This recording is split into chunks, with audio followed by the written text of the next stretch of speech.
3ហ្នឹងចឹងយើងត្រូវមើលចំណុចនេះគឺមើលកម្រិតរបស់វាចឹងយើងត្រូវប្រើឲ្យត្រូវបាទចឹងប្រើឲ្យត្រូវយើងម៉ូតូវេវឬក៏ម៉ូតូខ្សង់អីបាទជំរាបសួរពុកម៉ែបងប្អូនទាំងអស់គ្នាបាទហើយនៅក្នុងថ្ងៃនេះដែរខ្ញុំមានបទពិសោធន៍មួយចង់បង្ហាញពុកម៉ែបងប្អូនចឹងនៅខាងមុខខ្ញុំនេះគឺកំប៉ុងប្រេងម៉ាស៊ីនពុកម៉ែបងប្អូនអាចឆ្ងល់ថាម៉េចបានខ្ញុំយកកំប៉ុងប្រេងម៉ាស៊ីននេះយកមកដាក់បាទអញ្ចឹងបទពិសោធន៍ខ្ញុំគឺចង់បង្ហាញពីការប្រើប្រាស់ប្រេងម៉ាស៊ីនមិនមែនប្រម៉ូទកដងប្រេងម៉ាស៊ីននេះទេណាចង់និយាយថាយើងការប្រើប្រាស់ប្រេងម៉ាស៊ីនទៅលើម៉ូតូដែលយើងប្រើប្រាស់ដើម្បីឲ្យមានគុណភាពហើយម៉ូតូយើងមានសុខភាពល្អបាទអញ្ចឹងในការប្រើប្រាស់ប្រេងម៉ាស៊ីននៅក្នុងពេលយើងប្រើយើងទិញម៉ូតូមកយើងត្រូវតែស្គាល់ពីប្រេងហើយនៅកម្រិតប្រេងដែលក្រុមហ៊ុនបានកំណត់បាទអញ្ចឹងក្រុមហ៊ុនបានកំណត់ពីកម្រិតរបស់ប្រេងដែលម៉ូតូចេញថ្មីគឺកម្រិតវា10-30បាទហ្នឹងហើយ10-30ហើយម៉ូតូដែលយើងប្រើវាមានកម្រិតរបស់វាមាន10-30 10-40 15អញ្ចឹងណាបាទហើយមាន20-30 20-40និង20-50បាទអញ្ចឹងម៉ូតូដែលយើងទិញមកថ្មីបាទអញ្ចឹងយើងគួរតែអាននៅការណែនាំសភៅណែនាំរបស់គេអញ្ចឹងសភៅណែនាំរបស់គេសម្រាប់ម៉ូតូថ្មីរបស់ Honda Honda Wave ឬ Honda Dream អីគឺគេឲ្យប្រើ10-30អញ្ចឹងតែពុកម៉ែបងប្អូនប្រើខុសកម្រិតហ្នឹងគឺធ្វើឲ្យម៉ូតូយើងអត់ល្អទេព្រោះម៉ូតូយើងបើកទៅស្ទក់បើកទៅមិនលឿនហើយបើកទៅអត់ស្ទុះ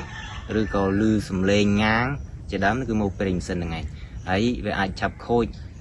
ម៉ាស៊ីនបាទអញ្ចឹងខ្ញុំនឹងរៀបរាប់ពីម៉ូតូថ្មីដែលពុកម៉ែបងប្អូនត្រូវតែប្រើគឺប្រេងណាក៏បានដែរប៉ុន្តែយើងប្រើត្រូវកម្រិតរបស់វាបាទកម្រិតរបស់វាគឺយើងប្រើម៉ូតូថ្មីចេះបាទអញ្ចឹងខ្ញុំបត់ពិសោធន៍ខ្ញុំសាកប្រើមុនចាក់មុនដំបូងគឺ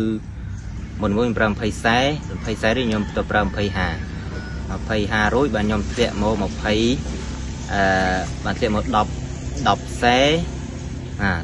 រួចបានមក10-30អញ្ចឹងកាលណាយើងប្រើ20-50គឺមានន័យថាកម្រិតខាប់របស់ប្រេងហ្នឹងវាច្រើនហើយចំណុះវា1លីត្រអញ្ចឹងម៉ូតូយើងអត់រត់ទេម៉ូតូយើងចំណុះបានតែ10-30ហើយកម្រិតវាឲ្យដាក់តែ 0.8 ទេមានន័យថាវាអត់ដល់1លីត្រទេបាទអញ្ចឹង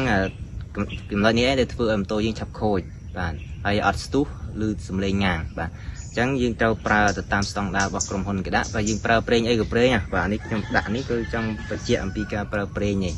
បាទអញ្ចឹងយើងប្រើប្រេងកម្រិតដែលយើងត្រូវប្រើគឺ10-30បាទអញ្ចឹងបើបងប្អូនដូចប្រើ Wave នេះថ្មីបកកេះគឺត្រូវប្រើ10-30បាទប្រើ10-30ហើយTrim ដូចតែគ្នាគឺត្រូវប្រើ10-30ទាំងអស់បាទអញ្ចឹងកម្រិត10-30គឺកម្រិតយើងវារាវខ្លាំងហើយគេប្រាប់ថាយើងជិះចិត្តទេបាទចិត្តហើយ10-40គឺវាកម្រិតខាប់បន្តិចអានឹងសម្រាប់ម៉ូតូយើងប្រើបានច្រើនគីឡូហើយដូចជា10000គីឡូអីយើងប្រើទៅតាមហ្នឹងហើយយើងមើលស្ទាបស្ទង់តាមសំឡេងម៉ូតូដែរបាទអញ្ចឹងកាលណាតែយើងប្រើអត់ចេះស្ដាប់សំឡេងម៉ូតូទេម៉ូតូជិះទៅអត់ smooth តែ smooth វាទៅទាំងព្រមមានថាវាល្បឿនទាំងការញូចទាំងការស្ទុះរបស់វាគឺល្អបាទហ្នឹងហៅ smooth អញ្ចឹងនៅក្នុងការប្រើប្រេងបាទអញ្ចឹងគួរតែប្រើ10-30តែឬក៏អានតការណែនាំរបស់ក្រុមហ៊ុនដែលគេឲ្យយើងប្រើបាទចំពោះប្រេងដែលប្រើពុកម៉ែបងប្អូនដែលគួរតែចំណាំគឺមើលការណែនាំមកគេប្រើ10-30ឬក៏10-40ឬក៏10-50បាទហ្នឹងគឺការប្រើនៅក្នុងការដែលគេកំណត់ឲ្យយើងប្រើបាទអញ្ចឹងនេះដូចនៅត្រង់ចំណុចនេះបាទគេប្រើកន្លែងនេះគឺ20-50យើងមើលកន្លែងហ្នឹងបាទ20-50បើកន្លែងខ្លះគេដាក់10-30ឬក៏20-40ឬក៏20-30ហ្នឹងអញ្ចឹងយើងត្រូវមើលចំណុចនេះគឺមើលកម្រិតរបស់វាអញ្ចឹងយើងត្រូវប្រើឲ្យត្រូវបាទអញ្ចឹងប្រើឲ្យត្រូវយើងម៉ូតូ Wave ឬក៏ម៉ូតូខ្សង់អីជាដើមគឺគេប្រើ10-30បាទអញ្ចឹងពុកម៉ែបងប្អូនយើងត្រូវតែប្រើប្រេងបានត្រឹមត្រូវនោះម៉ូតូរបស់យើងហ្នឹង nâng miên con hợp hiếp hái nâng tu hay chi bàn dù bạn chẳng bao giờ nhầm để pra này cứ miên tập phần năng ấy sầm rập chạy đầm lệ đào phong mày bằng ôn khi mà phong mày ôn nâng pra pre nhà ban trầm trấu hay osa đô pre như cứ mà khai ra đồ một đòn tới bạn vì mình thấy đây bạn chẳng những đầm bay mà tô những chi bàn dù hay với smooth ló hay nâng miên ca khôi ở với cứ miên tịch bạn ấy môi tiết chụp buộc một tô để dương chi tao vì miền bánh há thì muối cứ phong mày bom ôn trâu mơ prey tô prey mà khai mà đón hay đô ở trâu tam chấm nọc vào huy bạn mùi tiết cứ mưa rất chụp vá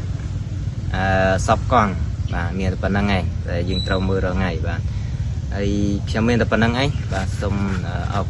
con là xong con